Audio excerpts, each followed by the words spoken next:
नमस्कार, Dayanand online classes में आपका स्वागत है। पिछली क्लास में हम पढ़ रहे थे सांद्रता की इकाइयाँ, जिसमें हमने द्रव्यमान प्रतिशतता, आयतन प्रतिशतता, द्रव्यमान आयतन प्रतिशतता के बारे में पढ़ा था। आज हम शुरुआत करेंगे मोललता व मोलरता। मोललता व मोलरता को शुरुआत करने से पहले सब लोग लाइक, शेयर व कमेंट जरूर करें। अब हम पढ़ने जा रहे हैं सांद्रता की इकाइयों में। सबसे पहले लेंगे हम मोललता और उसके बाद में हम पढ़ेंगे मोलरता। तो ध्यान से देखना, यहाँ पे मोललता है और यहाँ पे मोलरता है। इन दोनों चीज़ों की बात करते हैं तो दोनों को एक बार हम साथ साथ इनका कंपैरिजन कर लेते हैं कि मोललता और मोलरता में क्या है। मोललता होती है, इसको हम प्रतीक चिन्ह दर्शाते हैं स्मॉल एम से, इसको दर्शाते हैं कैपिटल एम से। एक चीज़ विशेष तौर से ध्यान देना, देखो यहाँ पे भी मोल है, यहाँ पे भी मोल है। यहाँ पे क्या है लता और यहाँ पे क्या है रता। लता और रता, जो लता है उस लता को आपको लेना है केजी में, किलोग्राम में, और रता को लेना है लीटर में। आप इस प्रकार से याद नहीं रहे तो ये देखना कि जो लता है वह मेरी सिस्टर है, कानाराम गवाला की सिस्टर है। जहाँ पे लता हो वहाँ पे क्या लेना है आपको किलोग्राम, और जहाँ पे रता हो वहाँ पे क्या लेना है आपको लीटर लेना है। अब इसके अलावा आप ये कह सकते हो कि लता है उसको किसके रूप में लेना है आपको, विलायक के रूप में, और इसको विलियन के रूप में। अब ध्यान से देखना कि मोललता की यदि हम परिभाषा की बात करें क्या लिखेंगे कि 1 केजी विलायक में उपस्थित विलय के मोलों की संख्या, 1 केजी विलायक में उपस्थित विलय के मोलों की संख्या को हम क्या कहते हैं, मोललता कहते हैं। और यहाँ पे 1 लीटर विलियन में उपस्थित विलय के मोलों की संख्या को क्या कहते हैं, मोलरता कहते हैं। दोनों चीज़ों में अंतर पता चल गया कि यहाँ पे आपको 1 केजी क्या लेना है विलायक, और यहाँ पे लेना है 1 लीटर विलियन। इन दोनों चीज़ों में आपको विशेष तौर से ये फर्क ध्यान रखना है कि जो लता है उसमें किलोग्राम में लेना है विलायक को, और रता में लीटर में लेना है विलियन को। तो ये चीज़ आपको पता होनी चाहिए। अब हम इसमें मोलरता की सबसे पहले बात करेंगे। तो देखिए, मोलरता को परिभाषा के रूप में लिखते हैं सबसे पहले कि भाई किस प्रकार से मोलरता देखी होती है और क्या क्या इसको हम परिभाषा के रूप में व्यक्त करेंगे। तो आपको सबसे पहले लिखना है यहाँ पे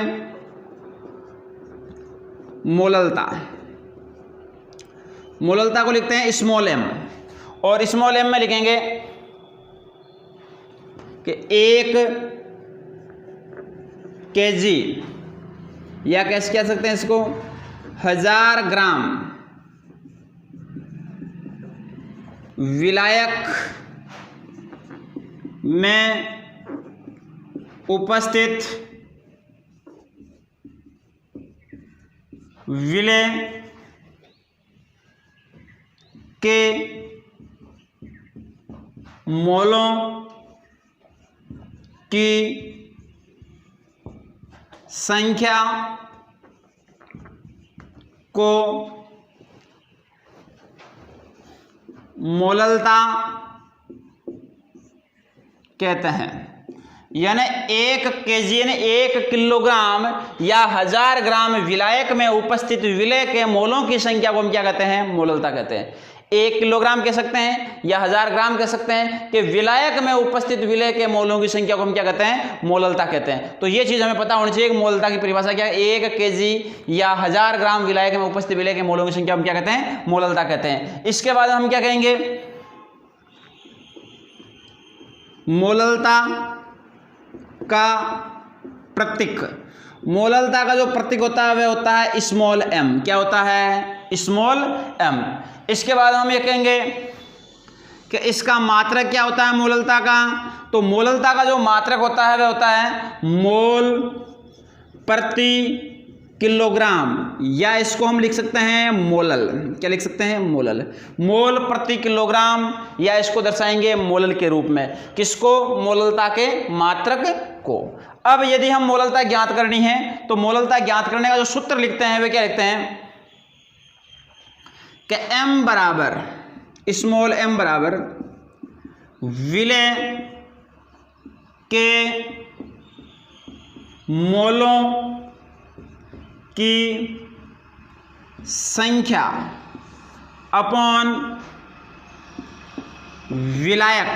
अब देखो यहाँ पे आपने क्या लिखा है, विलायक लिखा है, और उस विलायक को आपने किस में लिया है, किलोग्राम में। तो विलय के मोलों की संख्या अपॉन क्या लिखोगे, 1 kg है तो क्या लिखोगे, विलायक का भार किस में होगा, विलायक का भार किलोग्राम में। किस में ले लिया आपने, किलोग्राम में। दूसरे शब्दों में आप यहाँ पे क्या लिख सकते हो, यदि आपने यहाँ पे विलायक का भार किलोग्राम में लिया है और विलायक के भार किलोग्राम की जगह आप इसको किस में लो, ग्राम में लो, तो कितने से गुणा कर दोगे भाई इसको, 1000 से। तो क्या लिखोगे कि विलय के मोलों की संख्या,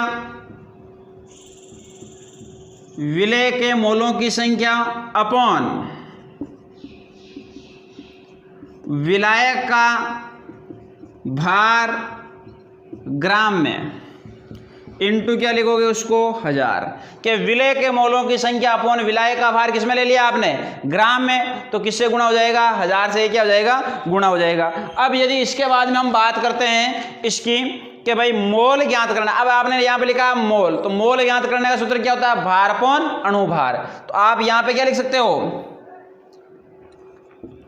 कि मोल बराबर भार अपॉन अणुभार। क्या लिख सकते हो, मोल बराबर भार अपॉन अणुभार।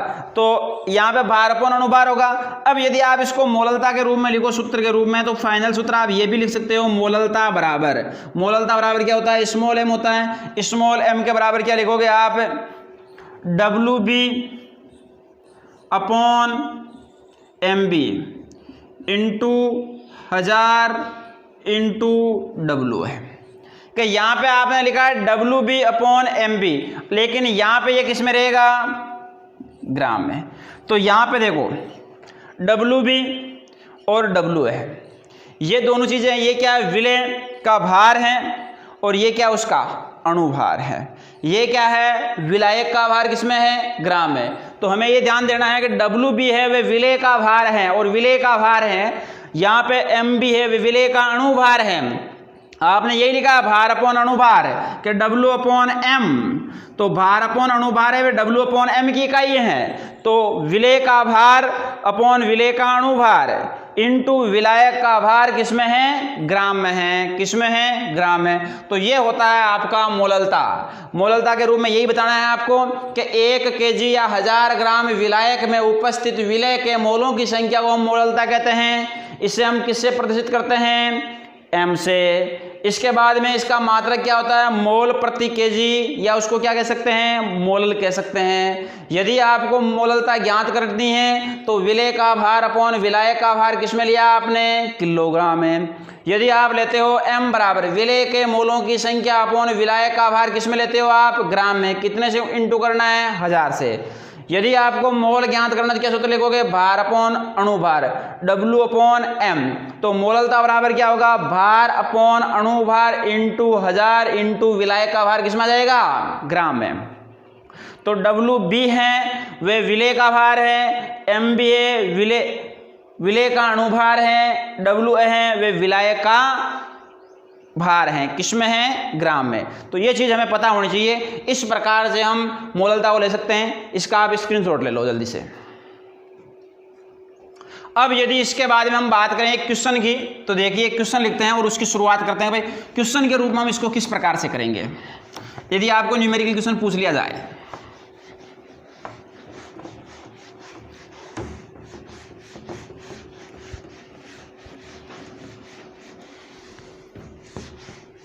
न्यूमेरिकल क्वेश्चन के रूप में यदि आपको पूछ लिया जाएगा भाई इसमें जो क्वेश्चन दे रखा है उसको आपको किस प्रकार से करना है। आपको एक क्वेश्चन लिख दिया जाता है जैसे 103.65 ग्राम HCl विलियन में 103.65 ग्राम HCl विलियन में 3.65 ग्राम HCl विलय है कि 103.65 ग्राम HCl विलयन में एक 3.65 ग्राम HCl क्या है, विलय है। तो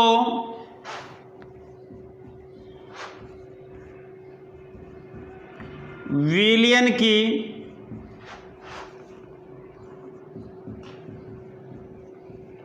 मोललता ज्ञात करो। तो विलयन की मोललता ज्ञात करो। जैसे ये आपको एक क्वेश्चन दे दिया कि 103.65 ग्राम HCl का विलयन है और उसमें विलय क्या है, HCl है 3.65 ग्राम। तो विलयन क्या ज्ञात करनी है आपको, मोललता ज्ञात करनी है। तो इस प्रकार के क्वेश्चन में आपको सबसे पहले देखना है कि दिया गया है कि क्या दे रखा है आपको विशेष तौर से। देखो ये विलयन है, ये विलय। अब विलाय की मात्रा नहीं दे रखी है इसमें, तो सबसे पहले आपको लिखना है यहाँ पे विलयन। अब विलयन दे रखा है, कितना दे रखा है, 103.65 ग्राम। इसके बाद में क्या दे रखा है आपको, विलय। विलय कितना दे रखा है, 3.65 ग्राम। अब इससे हम क्या ज्ञात कर सकते हैं, विलायक ज्ञात कर सकते हैं, नहीं कर सकते हैं। तो विलायक यदि हमें आवश्यकता होती है, एक बार यदि आप ज्ञात करना चाहो तो कर सकते हो। विलायक तो विलय माइनस विलयन माइनस विलय। तो 103.65 माइनस 3.65 अर्थात विलायक बराबर कितना बचेगा आपके पास में, 100 ग्राम। यही बचेगा भाई। अब हमें ये ध्यान देना है कि आपको क्या दे रखा है, HCl दे रखा है। तो HCl का अणुभार ज्ञात करना पड़ेगा। तो HCl का अणुभार क्या होता है आपके पास में, कि हाइड्रोजन प्लस क्लोरीन लिखते हो नहीं लिखते हो। तो हाइड्रोजन का अणुभार तो कितना होता है, 1, और क्लोरीन का कितना होता है, 1 + 35.5 अर्थात कुल इसका अणुभार कितना है, 36.5। किसका, HCl का। यह आ गया इसका अणुभार। अब आपको क्या ज्ञात करना है कि सबसे पहले आपको इसकी मोललता ज्ञात करनी है। तो मोललता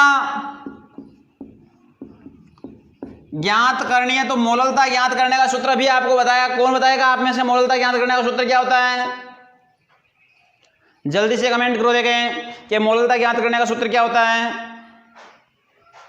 अभी तो आपने लिखा था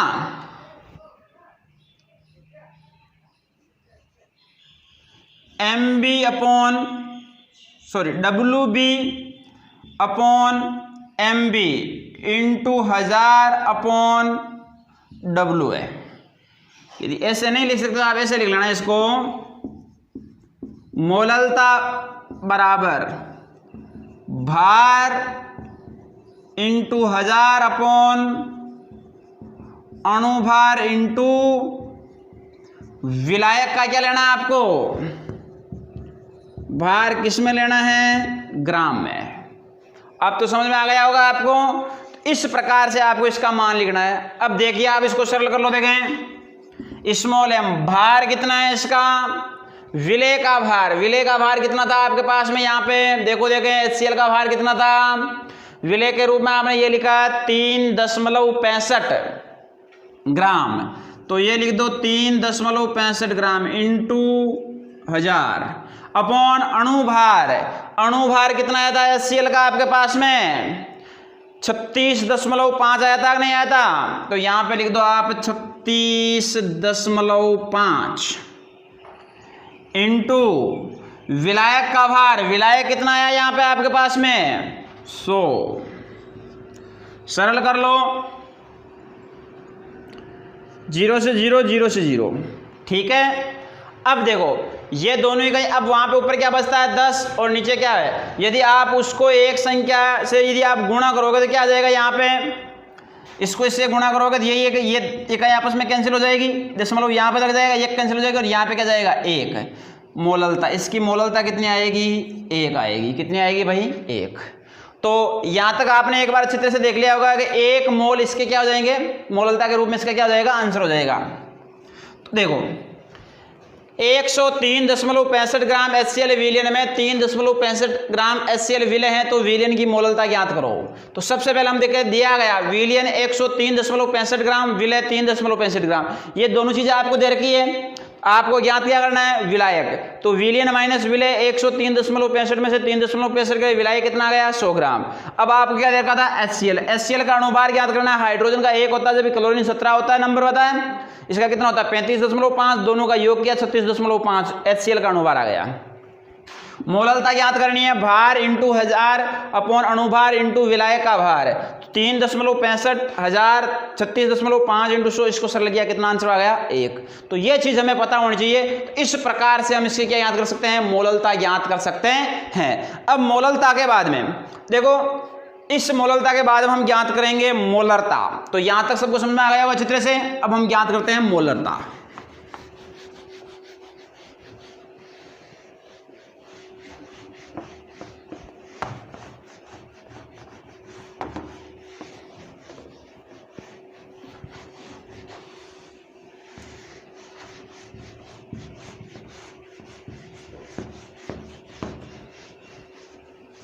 तो ध्यान से देखिए,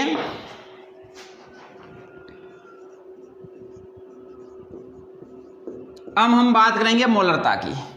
तो मोलरता को प्रदर्शित करने की जो इकाई है वे क्या है, कैपिटल M। क्या है, कैपिटल M।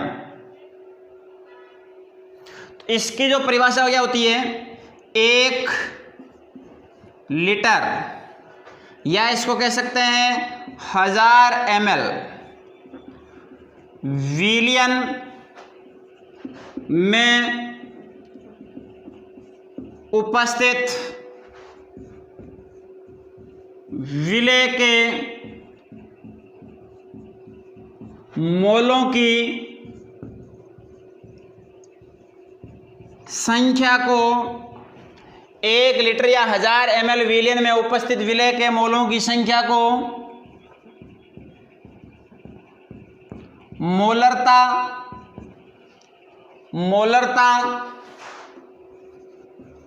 कहते हैं। अब आपके पास में यहां पे 1 लीटर या 1000 ml, लेकिन है क्या, यहां पे विलयन है। तो विलयन में उपस्थित किसकी संख्या, मोलों की संख्या, उसी को क्या कहते हैं, मोलरता कहते हैं। अब हमें ये ध्यान देना है कि मोलरता में सबसे पहले हम इस मोलरता में यही लिखेंगे कि इसका प्रतीक चिन्ह क्या होता है। इसका प्रतीक होता है कैपिटल M, ठीक है। इसके बाद में लिखेंगे इसकी मात्रक या इकाई, मात्रक। इसका जो मात्रक होता है वह होता है मोल प्रति लीटर। मात्रक क्या होता है, मोल प्रति लीटर। अब यदि आपको मोलरता ज्ञात करनी है, मोलरता ज्ञात करने का सूत्र क्या होता है, तो सूत्र देखिए आप, M बराबर क्या लिखोगे, विलय के मोलों की संख्या अपॉन विलयन की मात्रा, विलय के मोलों की संख्या अपॉन विलयन। अब विलयन किस में देगा, यदि आपको लीटर में देगा क्या लिखो, विलयन की मात्रा किस में ले लिया आपने, लीटर में, ठीक है। यदि आप इसको ऐसा लिखना चाहो तो क्या लिखोगे, विलय के मोलों की संख्या अपॉन विलयन की मात्रा। अब लीटर में नहीं लेके किस में ले लिया आपने, ml में, तो कितने से गुणा हो जाएगा ये, 1000 से। तो इस प्रकार से भी आप इसको लिख सकते हो। या आप अब ज्ञात क्या करना है, मोलों की संख्या। तो मोलों की संख्या को ज्ञात करने के लिए हम क्या लिखते हैं, भार अपॉन अणुभार, यानी W अपॉन M। तो अब यहां पे आपको लिखनी है मोलरता। तो मोलरता में क्या लिखोगे, भार इंटू 1000 अपॉन अणुभार इंटू विलयन की मात्रा किस में रहेगी, ml में। तो आप इसको ऐसा लिख सकते हो m बराबर WB upon m b into WA नहीं लिखोगे यहाँ पे 1000 लिख के यहाँ पे लिखोगे विलयन की मात्रा ml में, या इसको आप ये भी लिख सकते हो WB प्लस WA, यही विलयन होता है। तो आप सीधा से क्या लिख लो, विलयन की मात्रा ml में। तो ये इसका ज्ञात करने का क्या होगा, सूत्र होगा। अब ज्ञात करने का सूत्र होने के बाद में ये चीज़ हमें ध्यान होनी चाहिए। तो इस चीज़ का आप एक बार स्क्रीनशॉट ले लो कि आपको मोलरता ज्ञात करने के बारे में किस प्रकार से जानना है। अब देखो मोलरता ज्ञात करने के बारे में ये आपका सूत्र। अब एक बार वापस देखो कि मोलरता को कैसे दर्शाते हैं, कैपिटल एम से। 1 लीटर या 1000 ml विलयन में उपस्थित विलय के मोलों की संख्या को, यहाँ पे विलयन है और उसमें विलय के मोलों की संख्या को क्या कहेंगे, मोलरता कहेंगे। इससे दर्शाते किससे हैं, कैपिटल एम से। मात्रा क्या है, मोल प्रति लीटर। तो m बराबर क्या होगा कि विलय के मोलों की संख्या अपॉन विलयन की मात्रा किसमें है, लीटर में। तो यहाँ पे क्या लिखा, विलय के मोलों की संख्या अपॉन विलयन की मात्रा किसमें ले लिया आपने, ml में। कितने से इंटू कर दिया, 1000 से। मोल बराबर क्या होता है, भार अपॉन अणुभार, W अपॉन m। तो भार इंटू 1000 अपॉन अणुभार इंटू विलयन की मात्रा किसमें है, ml में। तो WB into 1000 upon MB into विलयन की मात्रा ml में। तो ये ज्ञात करने का होता है आपके पास में मोलरता ज्ञात करने का सूत्र। तो अब मोलरता ज्ञात करने के अकॉर्डिंग हम एक न्यूमेरिकल क्वेश्चन कर लेते हैं यहाँ पे। तो देखिए पहले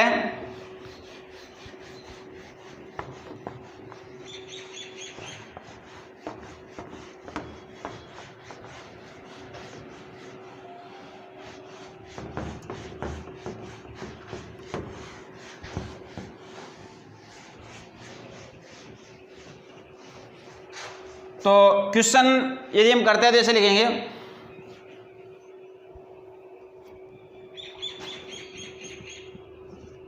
उस विलयन की मोलरता ज्ञात कीजिए, उस विलयन की मोलरता ज्ञात कीजिए जिसमें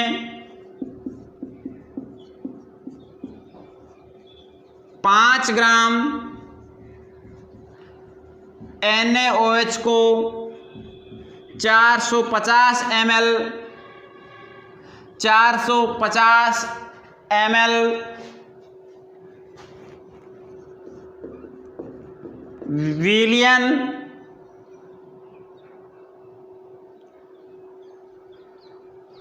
विलयन में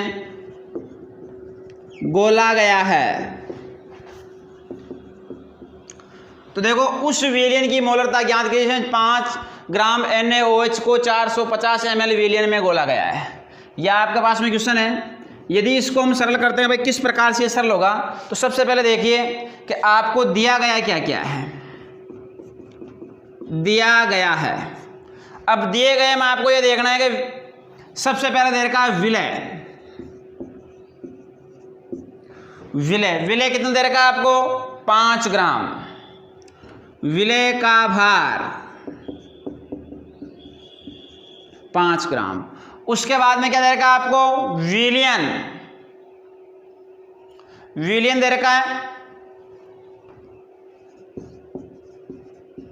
विलयन का भार 450 ml।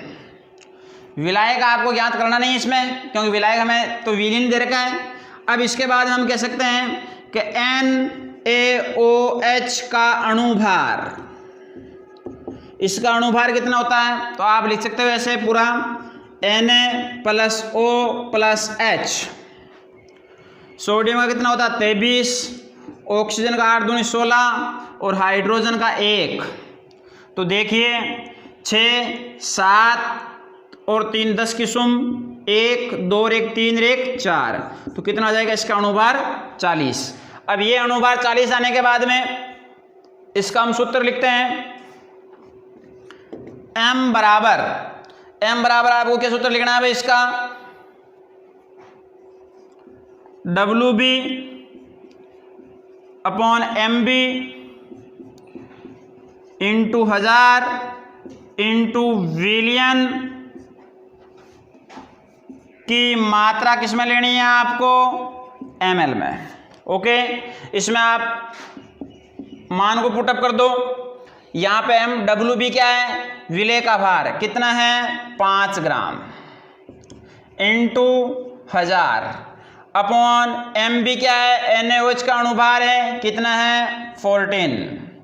इसके बाद में क्या है विलियन का भार ml में कितना है 450 ml। सरल कर लो, इस 0 से ये 0 कैंसिल हो जाएगा और इससे ये कैंसिल हो जाएगा, तो यहाँ पे कितना जाएंगे 50, और यदि आप 45 को 4 से गुणा करोगे 90, और ये हो जाएंगे कुल 180। तो अब 180 हो गए। अब इसको आपको सरल करना है कि 0 से 0 कैंसिल हो जाएगा। अब आपको 5 में किसका भाग देना है, 18 का भाग देना है, तो क्या हो जाएगा इसका 2 देगा इसमें भाग 0 2 के बाद में कितना जाएंगे 7 8। इकाई क्या लिख देना, मोल प्रति लीटर। तो ये इसका मान आ जाएगा। तो आपको वापस देख लो एक बार, उस विलियन की मोलरता ज्ञात कीजिए जिसमें 5 ग्राम NaOH और 450 ml विलियन घोला गया है। तो दिया गया है विलेय का भार 5 ग्राम, विलियन का भार 450 ग्राम, NaOH का अणुभार कितना 14 है कि नहीं है, ये ज्ञात कर लेना, सूत्र लिखना है और सूत्र में मान लिखना है और इसको सरल कर लेना, जो मान होगा आपका आ जाएगा। तो ये चीज़ आपको अच्छी तरह से समझ में आ जानी चाहिए। अब देखो एक छोटी सी परिभाषा यहाँ से बचती है, उसको बता देता हूँ मैं। कभी कभार आपको ये पूछ रहा था विलेयता क्या होती है, कि विलेयता से किसको जानते हैं, कि आपके पास में स्थिर ताप है और स्थिर ताप में जो विलाय की मात्रा देखिए, यदि उस विलाय की मात्रा में निश्चित जो विलेय की मात्रा घुलती है उसे क्या कहते हैं हम, विलेयता कहते हैं। तो इसको आप ऐसे लिख देना कि स्थिर ताप के निश्चित ताप ले लिया आपने, कि स्थिर ताप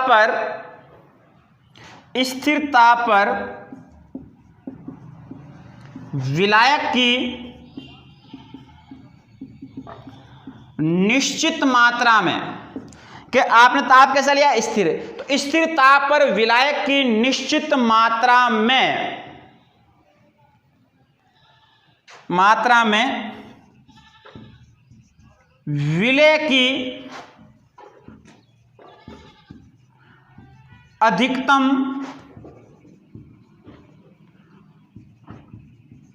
घुलनशील मात्रा,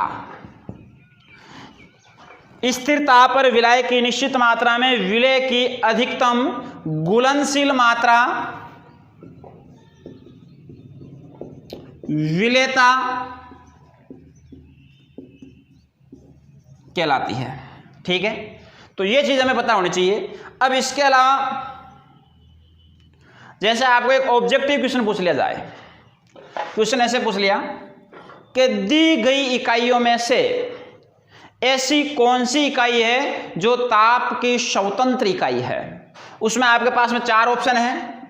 नंबर 1 दे दिया द्रव्यमान प्रतिशतता, नंबर 2 दे दिया नॉर्मलता, नंबर 3 दे दिया आपको मोललता, और नंबर 4 दे दिया आपको मोलरता। कि दी गई इकाइयों में से कौन सी इकाई है जो ताप की स्वतंत्र इकाई है। इस ताप की स्वतंत्र इकाई को आपको पहचानना है। मान लो आपको कंपटीशन में इस प्रकार का ऑब्जेक्टिव क्वेश्चन पूछ ले जाए, तो ताप इसको भी प्रभावित करता है, इसको भी प्रभावित करता है, इसको भी प्रभावित करता है, लेकिन किसको प्रभावित नहीं करता है, मोललता को। तो इसका आंसर क्या होगा, मोललता। मोललता एक ऐसी इकाई है जो ताप से प्रभावित नहीं होती है। 12th बोर्ड सिलेबस के पैटर्न में केवल जो पैटर्न दे रखा है उसमें आपको नॉर्मलता नहीं पढ़नी है, फॉर्मलता नहीं पढ़नी है, केवल और केवल आपको मोललता और मोलरता ही पढ़नी है। ठीक है, आज की क्लास के लिए इतना ही है। जो नेक्स्ट क्लास होगी उस क्लास में हम ठोसों की, गैसों की, द्रवों की जो इकाई होंगी उनके बारे में देखेंगे।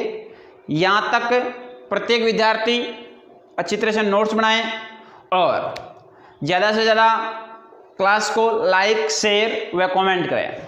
आज के लिए इतना ही, धन्यवाद।